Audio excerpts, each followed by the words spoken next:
What is up, everybody? Frat Lam here, and welcome to our Daily Huddle episode number 57. 5 questions that you want to know and you want answers to.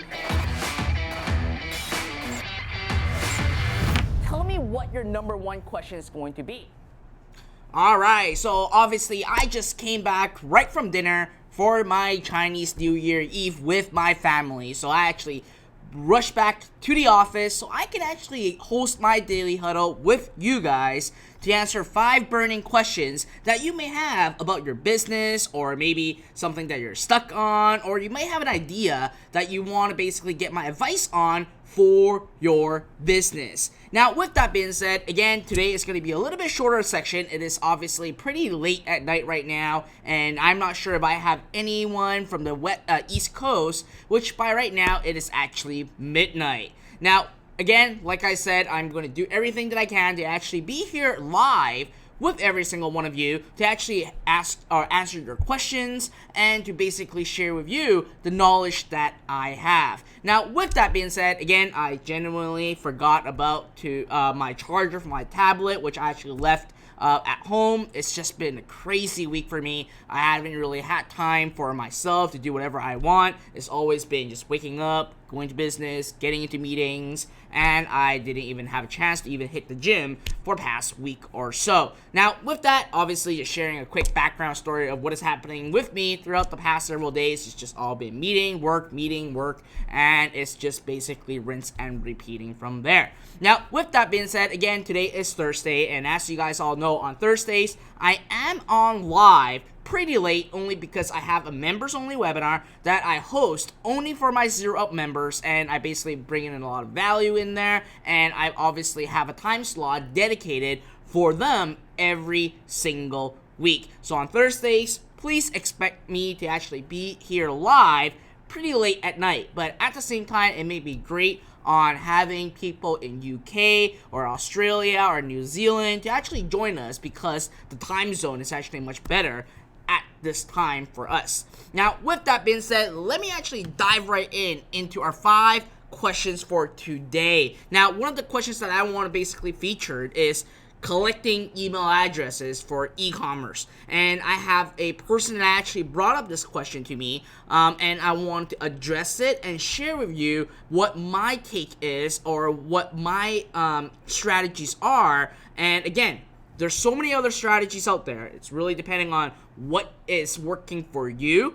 And again, what's working for me, it's been working for a lot of my students at the same time, and I'm just want to share that with you guys. But again, like I said, when it comes to building a business, running ads, there are other strategies out there at the same time, and obviously I can't be able to cover every single strategy because there's just so many different combinations of things, and I'll cover that in just a minute. Now, in our question for today, the first question is by Anna Alderweird Christoros. Okay, I can't even pronounce. Like, this is the longest last name that I've ever seen.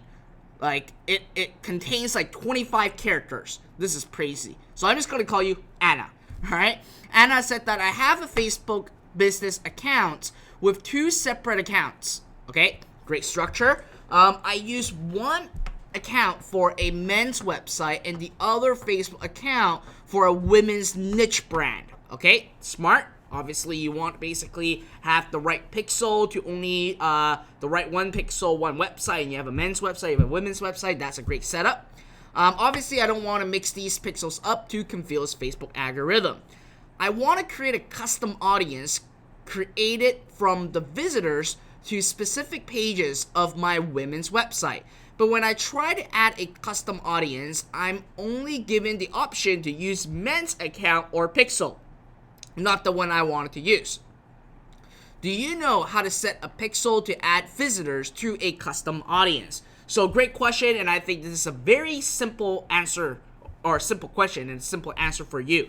So when you actually log into your business manager account, before you actually head over to the custom conversion tab on the top left menu of your browser, you want to actually select your Facebook ad account first. So when you actually go to business.facebook.com and you logged in, you'll be asked to actually see like which ad account do you want to go into. And you select your women's ad account first, okay? When you select your women's ad account, you'll be brought to the ads manager within your business manager, okay? So you basically see your campaigns overview, yada, yada, yada. Now from there, you then want to click on the top left-hand menu and go over to custom conversions, and at that point you are actually creating a custom conversion based on the women's pixel or the women's website pixel.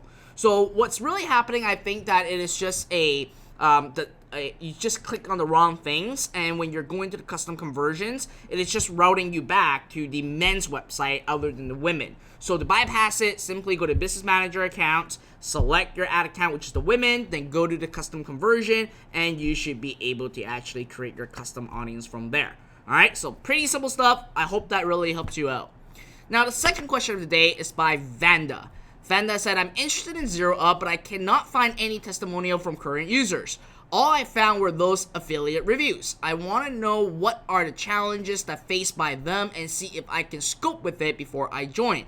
For example, after I set up the Shopify store, how much advertising dollar I need to allocate to promote my store. Thanks. So here's the deal. You gotta join my Starting From Zero community, and that's where people sometimes actually post the results in there. Ryan just posted one of his results with one of the strategy that I actually shared to my members only using Google, and he invests like $75 and made like almost $900 back.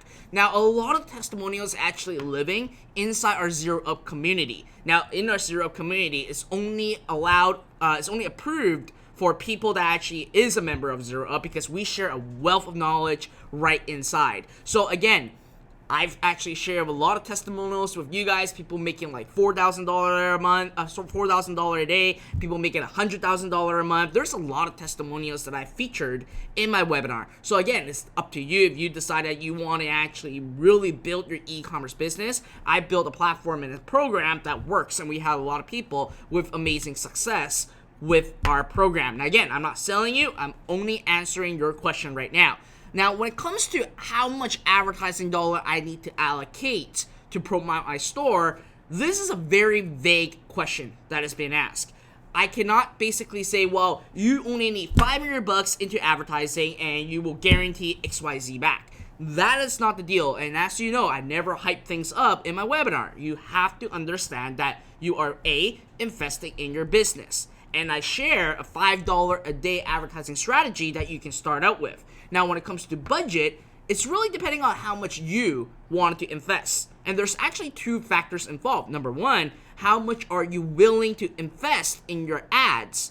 Now, again, I'm not treating advertising as an expense. It's because you are investing towards the data of your products and your store and your brand, and you're also investing in your own knowledge at the same time, because when you actually start running ads, you'll actually see and learn a lot of things from it, and the more knowledge you gain, the easier your next step's going to be when you are actually building multiple e-commerce stores or scaling up your current one right now. So anyways, with that being said, again, it's really up to you. You can start with, let's say, $100 into ads, and you basically say, well, I can only allocate $100 advertising a month, then go with that $100, right? However, at the same time, if you are so great and you know your niche so well and you found your golden product maybe in just a couple days, listen, at that point, you don't even have to worry about how much you have to invest into advertising, because you're basically able to scale with that product that's converting for you and let the cash cycle work for you, so you're not really investing your own money anymore. You're basically collecting your customers' money, investing into ads, and then you're paying for the products, and then you pay for your ads, right? You're basically having the customer pay for everything, especially when it comes to inventory arbitrage. So again, it's up to you if you want to decide if you want to join Zero Up. We have a lot of tremendous success in there, and ever since the inception of Zero Up, I've been having weekly webinars, updating everyone, sharing different strategies in there. So again, we're in together for long term. It's not just basically just, here's a course, here's a software, bye-bye. That's not what it's all about. For me, I care about everyone's success. I am active And every single week I have a webinar that actually share the latest strategies that I've been using. All right. So again, just sharing what you are asking me, not selling you anything. Obviously, I would love for you guys to actually join Zero Up, but if you guys are still deciding, it's really up to you. I still have a lot of people with success just with my Zero Up Lite, which is my 10-part video training series that is absolutely free, and you can actually get it on my website or simply get it in my Starting From Zero group. All right. So moving on to the third question by Anthony Chan. Anthony said, hello Fred, from your teachings, you recommend sending people from the FB ad straight to the sales page and not an email opt-in or a long sales letter leading to the sales page. Isn't it better to try capture their email address and create a long sales letter to sell them first? Instead of something like 50% off this weekend, only click here. I see some other big marketers mentioning that you need to collect email address first so you can retarget them, since majority of the people don't purchase the first time they see a product. What are your thoughts? Also, what do you recommend for us to use to help identify products that may sell well, since everyone used the sort by order amount option? Thanks. So great question that you actually brought up, Anthony, and I actually want to feature today, which is about collecting email addresses for e-commerce. So again, when you're talking about long form sales letter, you're now going towards selling a product that may be needing a lot of copy. Now, what I mean by that is maybe health supplements is something that you need very long copy. If you're selling a product that maybe costs around $60 to $70 all the way to $100, we'll also need a long sales copy. So for me, what I've been teaching all the time, and it really depends again on what you actually sell. If you're saying that you're trying to actually just sell a product through AliExpress and through drop shipping, I would actually suggest you to drive it to the sales page or the product page and actually ask for the sale right away. You don't necessarily need to actually have an email address, because if you create an opt-in before you actually send them to the product page where they simply just buy the product, you're creating an additional step in your sales funnel. Instead of basically going from an ad to a sales page or an ad to the landing page of the product, you're going from a ad to an opt-in page and then to the actual sales page or the product page. By adding that one page in between, it will actually affect your conversion, because there's going to be X amount of people that's going to basically drop off right from the opt-in page. So if you're actually selling an arbitraging inventory at a lower, like you're selling a lower end product like around $20 or less, I would just go straight to the product page or build a landing page just to actually sell that product. Now, where the email address actually comes in are going to be in 3 different forms, and this is very important. Number 1, you absolutely want to use the app called Willio. So when a person actually goes to your product page, when they see the ad, they actually are wanting to know more about your products. They're not looking for an opt-in. They're looking for products. So when the person click on the ad, go to the landing page, see the product, and from there they can decide if they're going to buy or not. Now, if they decide not to buy and they want to leave, that's when Willio pops up and asks for their email address so you can actually offer them a coupon code and in exchange get their email address. So that's option number 1, to collect the email address. Now, option number 2 is that when the person actually click on add to cart and go initiate checkouts, and if they did not give you their credit card information, you are going to be able to actually capture their email address through the abandoned cart.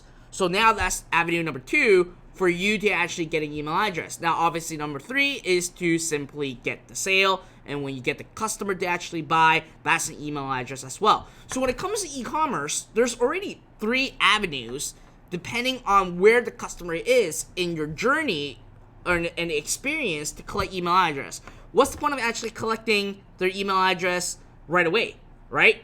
For a product, you want to actually have them buy the product so it pays off for your ads. Now, let's say that if you're selling health supplement or you're selling a product that is going to be like some crazy invention or something that will require you to actually do more selling, then now that is completely a different story. Especially in the health space, what they do is they simply bridge it or they arbitrage it. They actually go into the mass market, they create a free ebook or basically a cookbook or whatever, and attract that person to collect their email address and then sell them with emails and sell them with a long form sales copy.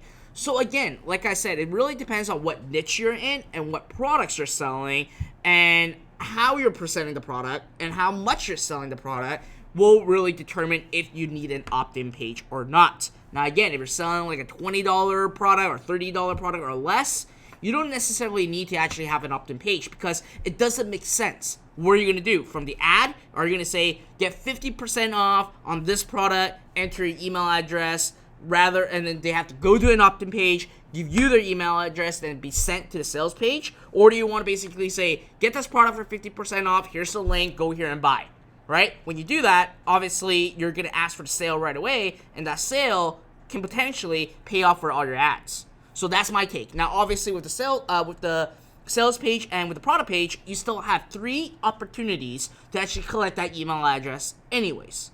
All right, so again, that's my take. That's what's been working really, really well for me. But again, if you're selling something like a high ticket or something that is going to be like something revolutionary, then yes, making an opt-in page is fine. But getting an opt-in to ask for them to opt in to get a 50% discount, it's not really necessarily. It's actually going to affect your conversion at the same time.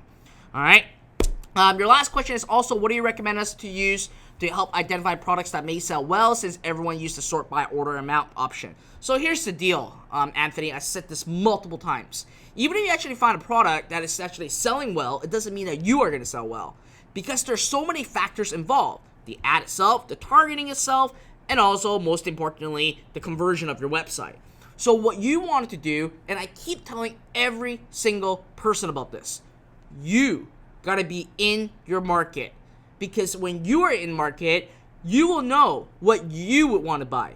And when you want to buy and you are an advocate of your niche, the other person on the other side of the screen that expresses the same interest as you will most likely buy at the same time. And that's very important, because when you're writing your ad copy and when you're writing the text, the product page text, it really makes a big difference in terms of conversion rate. So that's something that you really want to look into. All right. And again, there are obviously some things that I shared inside my community on what are the things that you can do to find products that may actually have a higher potential. But again, at the end of the day, you got to be in your niche to really identify that, because every single niche is so far different.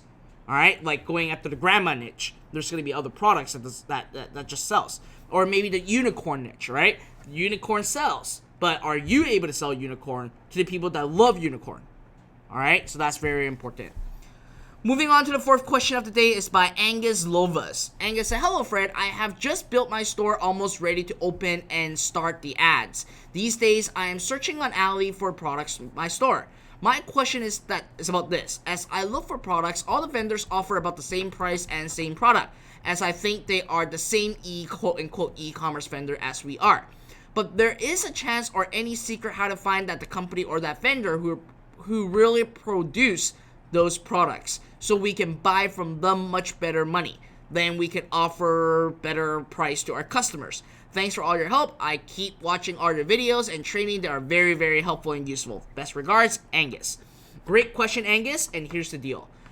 When you start to actually sell a product, and if you don't provide volume, I actually mentioned this in 2 episodes ago, you want to actually start producing volume in order for you to actually understand the background of what is happening. It's kind of like, for example, if you were in their shoe, if you all of a sudden reach out, a stranger reaching out and say, hey, so I know that this store, you guys are selling the same thing at the same price, tell me your source right now. They're not going to tell you jack, only because they're like, who on earth are you, right? That's a simple mentality that a businessman will have. However, when you start to say, okay, I see that all these vendors are selling the same product at the same price, I'm pretty sure there's something behind the scenes. Now, in order for you to find out and to actually go figure out what is going on, you want to start producing volume first. Let's say that when you start consistently producing 50 sales a day, what's going to happen is that the vendor will actually go like, okay, this guy is doing something. He's giving us 50 orders every single day. Obviously, we want to see who he is. We want to check out. Now, when you reach out to them and say, hey, look, I've been advertising your product. It's doing great on my store. I'm actually selling 50 units a day. I could potentially sell more, but I want to actually find out if there's any wiggle room in your product line so that I can actually drive more traffic or spend more money in ads to drive more traffic and get more sales. At that point, you are going to get the attention of the vendor. And then you can start building a relationship with them to really drill deep on the back end if they are the actual vendor or they're just arbitraging from a manufacturer as well. But again, it's all drilling down to numbers. People, again, there's something called like there's no free lunch, right? If you're able to produce results and produce numbers, you're going to be so far ahead in your negotiation skills and power, and you can actually do a lot more, which is you identifying who's really at the back. Can you get more wiggle room? And I can tell you for a fact that if you start to drive consistent volume, whatever price you're getting on AliExpress, you can actually get it lower, okay? It is just a simple retail to wholesale to retail mentality, and that applies. But again, you got to show that you have the ability to do that, and you got to show consistency. That's where you actually get the upper hand to have these conversations. All right, so I hope that helps you out. So put in the meat into the comment box if you guys are enjoying my daily huddle so far. All right, I've been obviously talking for the longest time. Just making sure. Just looking at Club Cyber Mate said that so far Fred is the best marketer I know, and believe me, I know a lot, but Fred gives so much value to us. I know just another one who give a lot is Sarah. Thank you. I got Juan Park saying love you right here. Awesome. Let's see. Which is interesting. I'm getting someone talking about Christianity. All of a sudden on my channel out of nowhere, which is cool. All right, I'm just checking on Facebook right now on who we have. I know that it's always pretty late right now, so obviously I have not a lot of people on. Griselda, who's on every day with us. Jonko is here. Excellent. All right, so moving back to the last question of the day, so I don't take too much of your guys' time. Last question is by Rich Wiseman. Rich said, Dear Fred, I have 2 affiliate websites, one for young men's interests and one for mature women's interests. I have a Facebook Business Manager account with 2 separate accounts and Pixel. How do I make sure that Facebook algorithm doesn't get confused? And then he goes, thanks. P.S. I never miss a daily huddle, but being in Europe, I'm always an hour late for the live section. You're the best. Thank you, Rich. And I hope that me at this hour really helped you out. And he went, P.P.S. My wife says you're cute. All right, I'll take that as a compliment. Help me thank your wife for saying that I'm cute. That is great. Obviously, I'm getting old, and now when people said I'm cute, I feel so much younger. So thank you for that. So to answer your question, very simple. As long as you have 2 separate websites, and each website has its own pixel, one which is, let's say, the younger demographic or the young men interest website have the young men interest pixel, and the older mature women's interest website have that pixel, it will never cross over. Okay, so as long as you separate it out, it would not confuse anything, because what Facebook going to do is that they will only optimize based on the pixel of your store or your website of your younger demographic, younger demographic, and the more mature one on its own. Okay, and that's what you want to do. And again, that's very important. All right, so your setup is right. So I don't think there is anything that you need to worry about. Okie doke. Other than that, that really concludes our daily huddle for today. Now, again, if you guys love my daily huddle, make sure you actually put a like, share this, tell your friends, tag your friends that you think that can actually benefit from this. And at the same time, leave a comment right below, even if you're watching a replay. And you're not in my live session, leave a comment. Tell me what you guys think. You like it, hate it, don't like it. Just let me know. I'm open for discussion. I love to actually hear feedback. If there's something that you guys don't like, let me know. There's actually one person that not constantly, that said a couple times that my beads always hit the table. and makes that weird noise, but it's just that I love moving around. I don't like to be like this, alright? All I'm going to be doing is talking in monotone, and all I'm going to say is that, hey guys, how are you doing today? This is Daily Huddle episode 57. I don't think you guys want that, right? You guys want some emotion from me, because that's how I talk. That's what I do. I move around. I like to use my hands and all those other stuff. So again, I apologize if that knocking sound really affect you guys. But again, it is what it is. I try to avoid it, but I just love moving around and using hand gestures to actually get your guys' attention, so you guys can actually pay attention to me. Very important. All right. Other than that, that's really it for our Daily Huddle for today. So for those of you that actually now is in the other side of the world, and for those of you who are in the East Coast, and if there's any Chinese or Asians around, I want to basically first say Happy Chinese New Year. Obviously, for me, it is official tomorrow, not today. Today is still Chinese New Year's Eve. It's very long, Chinese New Year's Eve. Still Chinese New Year's Eve, but if you guys are on the other side of the planet, Happy Chinese New Year. Make sure you actually get as much Red Pocket as possible. I hope you're not the person that's giving away Red Pocket. You should be the one that's hunting for Red Pocket. That's what I'm going to do tomorrow. I'm going to just go around and hunt down some Red Pocket and just for the fun of it. All right. Other than that, that is really it for our Daily Huddle for today. I look forward on seeing you guys tomorrow, and I hope to come on a little bit earlier tomorrow for my Daily Huddle. Alright, so that's it for today. Again, if there's any questions that you want me to feature in our Daily Huddle, make sure you go to fretlab.com/ask.